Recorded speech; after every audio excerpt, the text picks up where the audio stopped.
All right, welcome. For those of you who are new here, we're doing something a little bit different.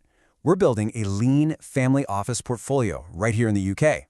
Now the mission, on paper, is pretty simple. Achieve some serious long-term growth. But actually doing it, well, that's incredibly difficult. So what's the goal? We are on a mission to turn an initial base of £75,000 into £1 million. This is not about chasing hype. This isn't about getting rich quick. No, this is a serious, long-term mission that's all about disciplined growth. And to hit a number like that, you really only have to do two things, but you have to do them incredibly well. First, you've got to ignore all the noise out there. And second, you have to systematically and relentlessly defend the compounding process. That's it. That is the entire game. Now, to really understand how this whole thing works, you need to see the entire chessboard, every single piece, every allocation. So today, that's exactly what we're doing. I'm pulling back the curtain.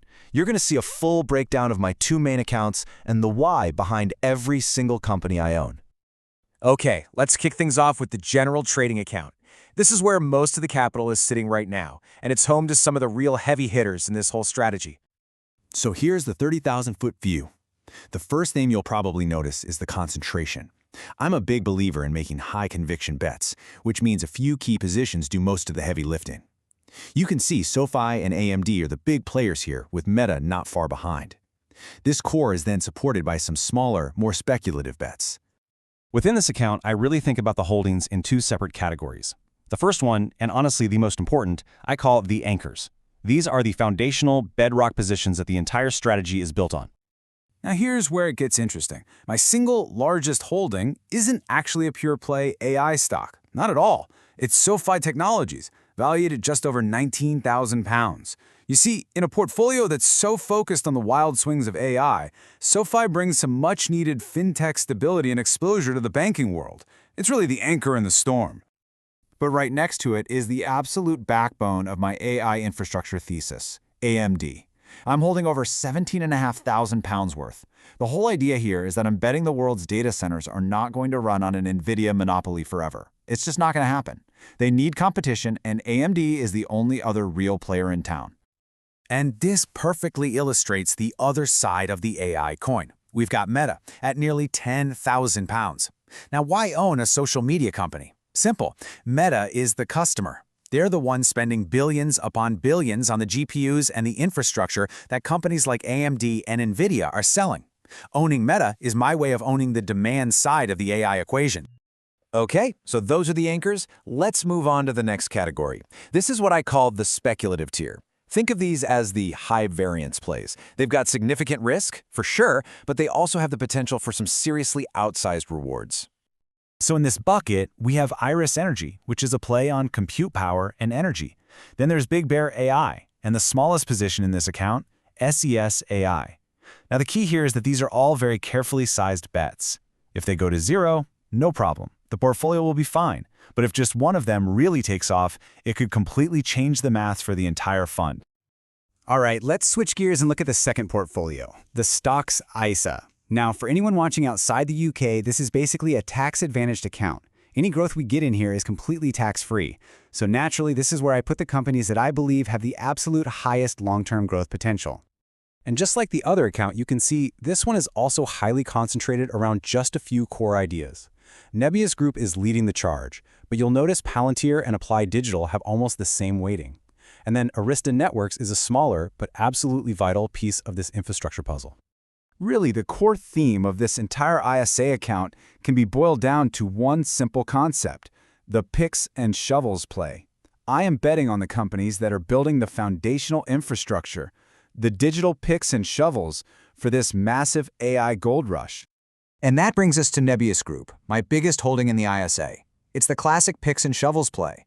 The stock is up almost 400% in 2025 because they are literally building the data centers that giants like Meta need to fuel their AI ambitions. This is a direct bet on the builders. Next up, one that everybody knows, Palantir. This one's a bit tricky. The technology is just undeniably incredible. They're basically building the operating system for modern data. But the valuation is always the issue. It's a constant tightrope walk between phenomenal technology and a very, very premium price tag.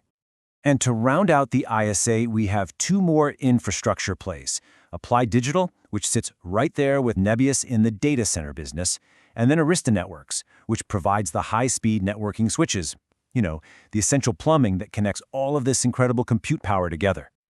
So that's what's in the portfolio, but I'd argue what's even more important is how the portfolio is managed. So let's use that high-flying Nebius stock as a real-world case study for the system I use to manage risk and keep emotion out of the picture. Imagine this. You look at your portfolio, and one of your stocks is up 400% in a single year. This creates a huge problem. Your emotional brain is screaming at you to do one of two things. Either sell everything and lock in that profit, or YOLO in and buy even more. Both of those are incredibly dangerous. So, what do? You take the emotion out of it by using a system. My process is just 3 simple steps. First, I go back and I check my original investment thesis. Is it still true? Second, I actively go looking for the strongest arguments against the stock, the bear case. And only after I've done that do I define a clear set of options for what to do next. So when I ran Nebius through this system, the core conflict became crystal clear. The bull case is stronger than ever. I mean, huge deals with Meta and Microsoft validate the entire business. But the bear case is also very real. To fund all this growth, they have to spend billions. That creates dilution, issuing new shares, and a ton of execution risk for shareholders like me. So you've got this incredible validation on one hand, but very real risk on the other. So what's the right call? Do you sell? Do you buy more? Or is there another option? My decision was option C, do nothing. Hold the position and monitor it closely. The key takeaway here is that the long-term thesis is still completely intact. In fact, it's actually been strengthened. The dilution risk is painful, yes, but it's the necessary fuel for what is a 10-year journey. We accept that risk as long as the thesis holds up. And this really gets right to the heart of my entire philosophy. This isn't about having a crystal ball. You don't try to predict the future. You build a robust system that lets you respond to real data without emotion as it comes in. So I'll leave you with this one question to think about for your own strategy. When the market gets chaotic, when things get crazy, are you relying on predictions and gut feelings, or are you executing a predefined system? The answer to that question could make all the difference.